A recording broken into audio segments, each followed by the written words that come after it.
Hey, in this video I'm going to talk about how free will doesn't exist, so we should stop hating each other. Part 1, Introduction. One thing I've been dealing with a lot, especially since the rise of Trump, is not hating people.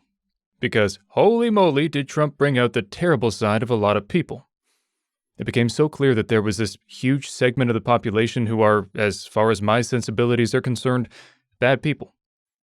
But it isn't just Trump's supporters who have gone off the deep end, although, admittedly, they're the ones who piss me off the most. I'm also annoyed with people of all stripes, including myself at times, who have allowed their lives to be driven by hate, who search for any chance they can find to attack the other side.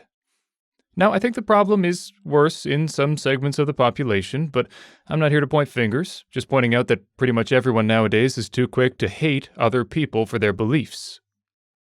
And I get it. Some beliefs are pretty stupid. When I see a person who thinks that there are Jewish space lasers, or that Democrats are trying to eat babies, or that the vaccines are deadly, or putting computer chips into your body, or that every agency in the US is lying to get Trump, and the only people you can trust are the very people accused of wrongdoing who have every reason to lie, it's really hard to look at them with anything but distaste.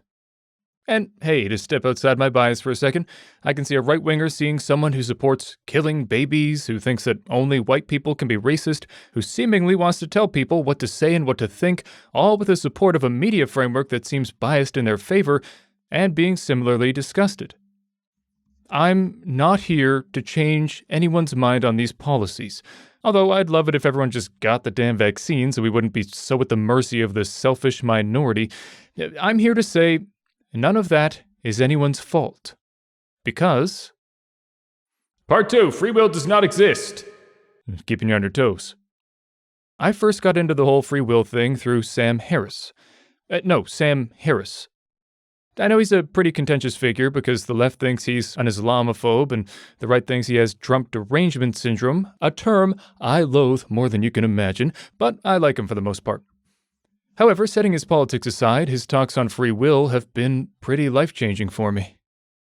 To put it all super simply, my view, which is basically his, is that every choice we make is determined by a combination of internal and external factors, sometimes described as nature, nurture, and environment, and that the free will we think we have is an illusion. We could go a step further and talk about how the illusion is itself an illusion, but that's not important for this video. And to illustrate what I mean, let's do a little experiment. If I ask you to think of a city, any city, one will pop into your head. Maybe it's the one you live in. Maybe it's one you used to live in. Maybe it's just one you happened to read about today. But you didn't decide to make it pop into your head. It just did. Keep that feeling in mind. Well, yeah, you may reply, but that was just a thought. Maybe I can't choose my thoughts, but I can choose how to act on them. Well, let's take a step further back. Think of a city, but this time you can choose whatever one you want. Doesn't have to be the first one you thought of, it can be any city at all. Did you choose one? Why did you choose it? Maybe you chose it because it's a super obscure one and you wanted to feel smart. Maybe you chose the same city as the first time in an attempt to trick the video. Whatever your reason for doing it, ask yourself this. Did you choose that reason? Why was it important to you that the city be in another country? Why did you want to choose an obscure city? Why'd you pick the one with a funny name? Personally, I went with Kalamazoo. Why? Mostly because a kid I did jiu-jitsu with moved there, and I remember thinking the name was funny. Why did I want a city with a funny name? Well, my instinct in most situations is to try to be funny. Why is that? Well, that's a question for my therapist whenever I get enough money for a therapist. But if I didn't have that instinct, I probably would have chosen a different city. And more straightforwardly, if I didn't do jiu-jitsu with that kid, I think his name was Peter, the city probably wouldn't have stuck in my head as much. This past experience with the city and my instinct were not things I chose, but they absolutely influenced my decision without my permission. With every choice we make, if you keep rolling back the reasoning, you always, without fail, come to a point where it was outside of your control. If you'd like, you can pause the video and think about a decision you made. Try rolling back why you made the decision until you find the point where you just had this innate desire that you can't quite explain. Given this, if you were to go back in time to the moment before you made that decision, how could you possibly expect to make a different decision? All the same factors would be acting on you. You'd have the same brain chemistry, the same experiences, and the same immediate environment. If you went back, all the things that occurred to you when making the initial decision would occur to you every single time. Expecting to be able to make a decision other than the one you made is like repeatedly putting a math problem into a calculator hoping that it'll give you a different answer.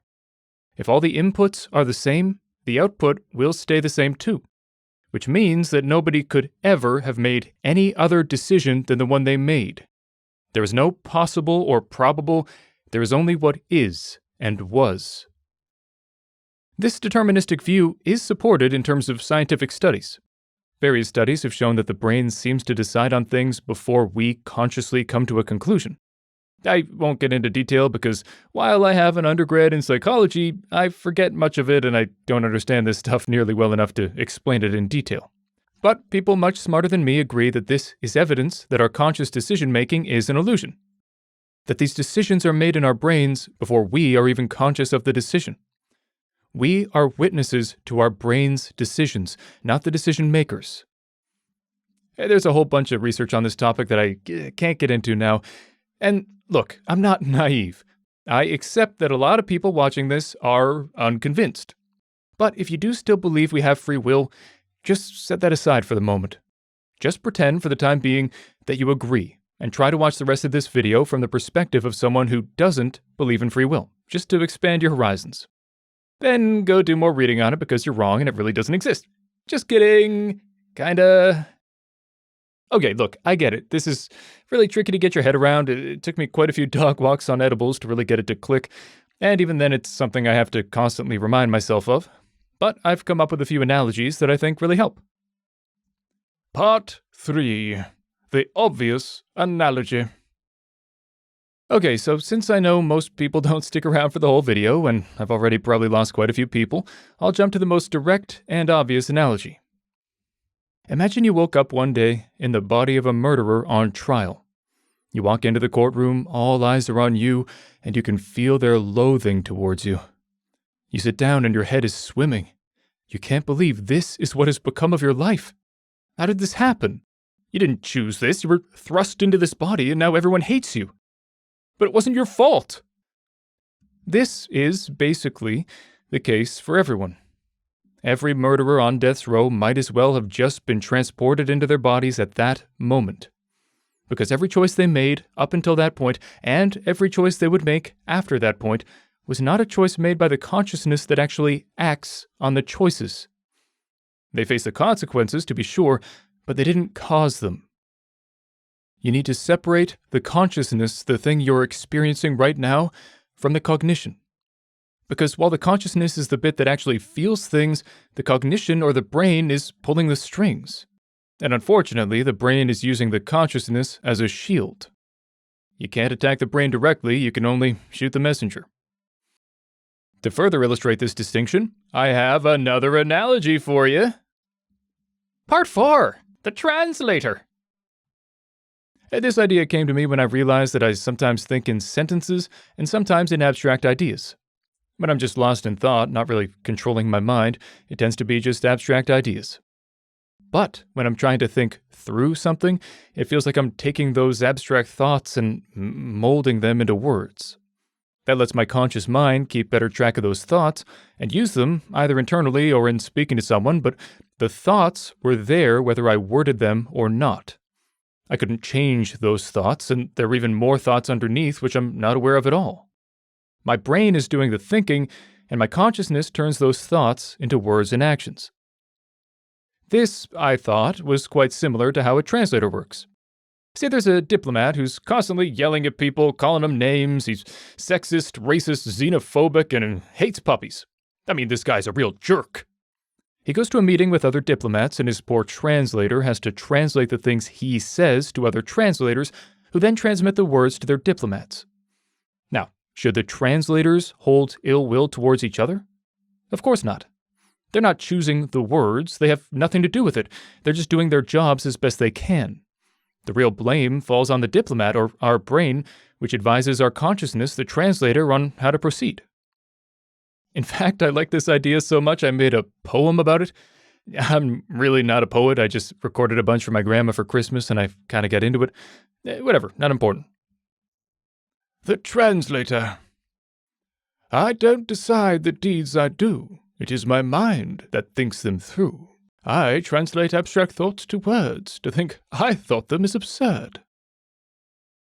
All over-alliteration and self-indulgence aside, I think that sums it up pretty nicely. Our brains are the annoying, overly emotional diplomat just doing whatever he wants, while our consciousness is stuck doing what the brain wants. While it may feel like the consciousness is in control, it's not. It's just the messenger. And as we all know, shooting the messenger is bad, okay? Part 5! The video game! The third analogy is a video game. This is admittedly pretty similar to the first one, but I figure I'll just throw everything at the wall and see what sticks. Imagine that every person in the world was suddenly transported into a video game, everyone given a random character, and the game progresses with various characters acting in the way in which they were coded. Yeah, I know this is not the most original analogy, but I want to specifically point to one aspect: punishment. Say we were all put into a Harry Potter game. Would the guy that got Voldemort deserve pain and suffering, be it physical or emotional? Would you want that video game character to be pushed slowly through a chain-link fence just so the consciousness within could get their comeuppance? Of course not, because the innocent human stuck in the character's body did not choose to be a murderer. It just happened to them. Hurting the character only hurts the innocent human. It doesn't affect the programmers who made it that way. The only difference between this video game and real life is that the lack of choice is more obvious in the video game. But a person in real life has no more to do with their own decisions than a video game character. When a video game character is faced with a decision, their code kicks in and tells them what to do, and they do it. When a person in real life is faced with a decision, their brain chemistry from birth, their life's experiences, and their immediate environment all come together in their brain, and a decision is made. As uncomfortable as it is to say, every person who has ever committed an evil deed is a victim. They're not the victim or the real victim, but they are, in fact, a victim. They're the victim of their biology, their upbringing, their immediate circumstances, all the things that make us act the way we do. Hitler? Victim. Mussolini? Victim. Manson? You guessed it, victim. Angels? No. Monsters, in terms of deeds? Sure. But victims? Absolutely. If your consciousness had been born into the body of a little Austrian boy in 1889, you too would be leading the Third Reich 50 years later. And you'd think you were right for doing so. It goes without saying that you would be wrong, that you should have just gone to art school instead, but you wouldn't know it, and sadly, you would never go to art school. Of course, this doesn't mean that bad actions don't warrant consequences. Punishment can be useful. It can act as a deterrent, just one more ingredient in the decision-making cocktail that can decrease the likelihood of someone engaging in an act. This is part of why we feel the way we do about people who do bad things in the first place. People don't want to be hated, so for some people, the idea of being hated for what they do deters them. But now, with social media, it seems to me that the drawbacks are fast exceeding the benefits of this quickly accelerating shaming culture. If anything, for some, this hate spurs them on to commit increasingly extreme acts to own the libs or bash fascism, which often harms one's own cause and society as a whole more than it harms the perceived enemy. Punishment is also useful when it comes to preventing an individual from reoffending. If someone is a danger to others, imprisoning them until they are not a danger makes a lot of sense. But excessive punishment that comes from the utter disgust at their actions lacks this logic. I understand that it can feel good to see someone get what's coming to them, but they didn't choose their brain. They didn't choose their parents. They didn't choose their environment. They didn't choose anything. They were transported from a void of nothingness into this video game we call life, and they're at the mercy of their programming. So give them a break, because it could have been you. Part 6. Aliens. If the translator-diplomat relationship is too consensual for your liking, and the video game thing doesn't really click, just imagine an alien species coming to Earth, parasites that latch onto humans and control them. If you've read Animorphs, think the Yeerks.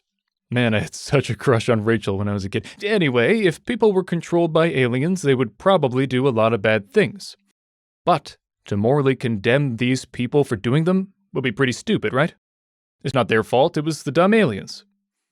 And like with the video game analogy, this doesn't mean that you should just let them do whatever they want. If someone is controlled by an alien that wants to murder people, you gotta lock that person up until you can get the alien out.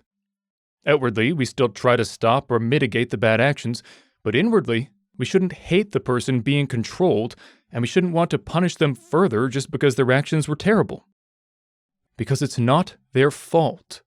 If you had been born into that body, or in the analogy, if the alien got hold of you, you would be doing the exact same thing.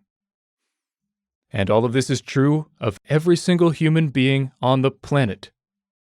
Donald Trump, who in my gut I hate more than pretty much anyone, did not choose his life. He didn't choose his brain chemistry. He didn't choose to be raised by a horrible, racist, neglectful father, who, by the way, also didn't choose his own life. Trump didn't choose to be raised with a silver spoon, or in his case, a golden one. To be raised and treated in such a way that would turn the Dalai Lama a tad narcissistic, and Trump is far from the Dalai Lama. All these factors and more are what made Trump what he is, and though it pains me on some primal level to say it, none of it is his fault. Yeah, no, I don't take responsibility at all. We are all just poor, underpaid translators dealing with often unruly bosses. We're all stuck in our video game avatars, unable to deviate from our predestined path that is written in real time. We're all the unwitting hosts of mind-controlling alien parasites. So, the next time someone pisses you off, try your hardest to remember this and try to find love and empathy for them in the place of hate. Because it could have been you. At first, it'll be really hard. But after a while, it'll still be really hard because thinking this way isn't exactly evolutionarily advantageous. We view the world the way we do in part because it made it easier to survive in a time before Twitter. Hard to imagine, I know. Back then, if someone attacks your tribe, you gotta kill him. You can't stop to think about whether he's truly in control of his actions because his actions might kill your family. And when you do kill him, it's a lot easier to deal with and bond over if everyone hates him, even if he was never truly in control of his actions. But nowadays, especially with social media, this mechanism that was useful for so long is tearing us apart. We're now not just concerned with neighboring tribes who threaten our existence, we're able to see every tribe out there, even those who could never harm us, and we also know that some members of our own tribe don't see things in exactly the same way as us, and that is outrageous! We have so many opportunities to hate other people, and it feels so damn good! But we need to fight that urge, rather than fight each other endlessly.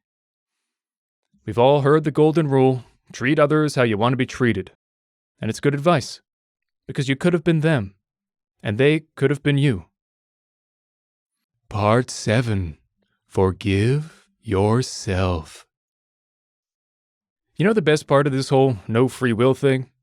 Sure, it's easier to forgive others, but if you're an anxious Andrew like me, you're probably a lot harder on yourself than others. But guess what? It's not your fault either. Anything you did in the past was always going to happen. When you think back and cringe about that time that you forgot that person's name, or made a joke that didn't land, or made a big mistake that cost you or others, and you think, oh God, no, why? Don't worry about why. It happened. It was always going to happen, and you can't change that it happened. So, learn from it, and try not to let it happen again. And if it does happen again, and I assure you it often will, don't sweat it. Learn, and move on. Now, I'm sure some people are thinking, well, if I don't control how I think, why are you trying to convince me to change how I think? Aha! Well, I'm not trying to convince you. I'm trying to convince the alien. I'm talking loudly to the translator about how annoying his boss is, in hopes that the boss overhears and stops being such an ass butt. I'm complaining to the developers that their coding needs to be reworked and the jerks need a nerf. I'm hoping that this video will be the external stimulus that changes your thinking, whether you want it to or not, although hopefully you do. Part 8. But what about the good people?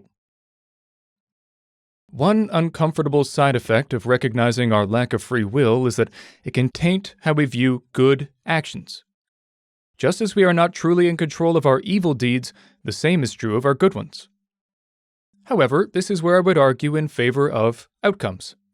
While it is true that this hate served a purpose in Paleolithic times, nowadays, in Twitterific times, it is causing a whole lot of problems.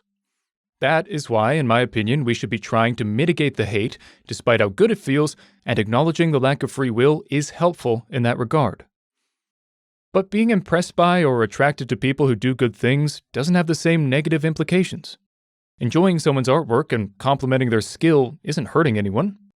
Heck, maybe if Hitler got more compliments, the world might be a different place. So while it's true that we aren't technically responsible for our own skills, who cares? We can just pretend we are.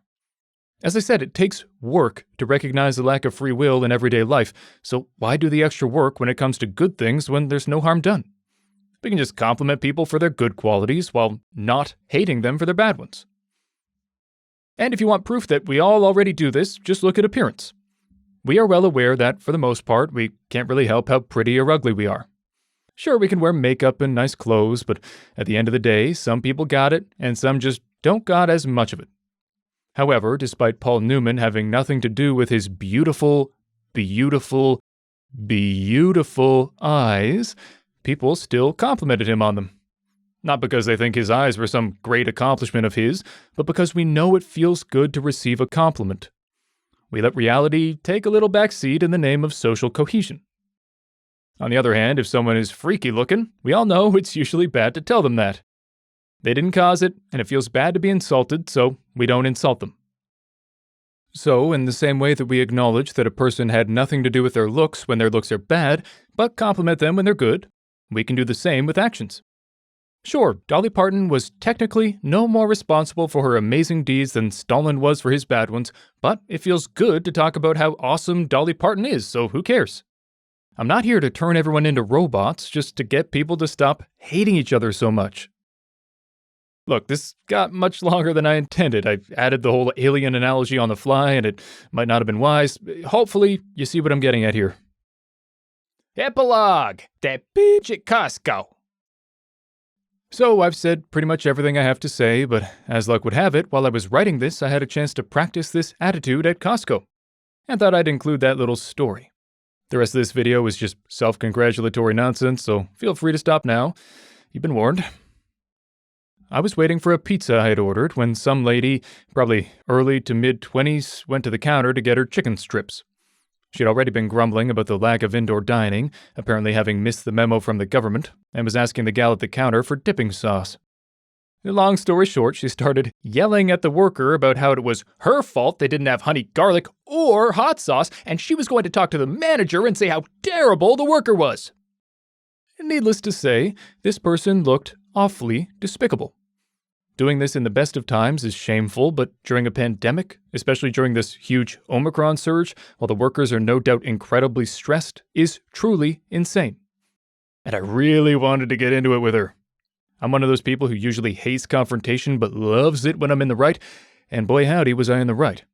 But I paused and recognized that this person couldn't help being such a scrud. She was always going to get unreasonably upset by the lack of sauce for her nuggies. Now, I did end up stepping in and saying something, that the workers were working hard and she was making a fool of herself, but what I ended up saying was a bit calmer and less inflammatory than it might have been otherwise. You're tacky and I hate you. She still cussed me out, of course, because nobody likes being confronted, especially people who are being needlessly confrontational themselves. But when she finally loped away to whine at someone else, I was left with a lot less anger than I otherwise would have had. I mean, I was also left with a rapidly beating heart and sweat pouring from my butt because, again, anxious Andrew, but I wasn't thinking about how much I hated that person at all. Rather, I felt bad for them, that they were stuck living in the body of a person who lives that way. Because it's only by circumstance of birth that I'm not acting the same way. I'm sure one or both of her parents acted the same way, so she learned that's just how you deal with service workers to get what you want. And hey, maybe she just received terrible news. Maybe she too had a stressful job, maybe even more stressful than the Costco worker. This all doesn't make what she did okay, but it really helped me to find empathy for her, where otherwise there would have been loathing. Because it could have been me. And it could have been you. Anyway, you've listened to me long enough.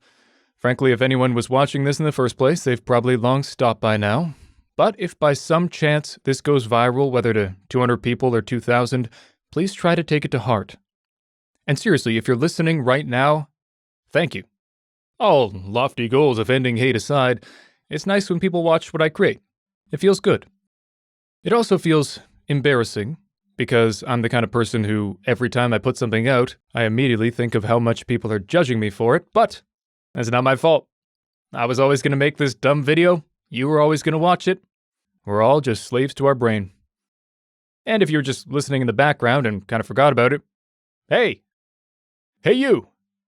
Yeah, you! Stop hating people! It's not their fault! You could have been them! Okay? Okay.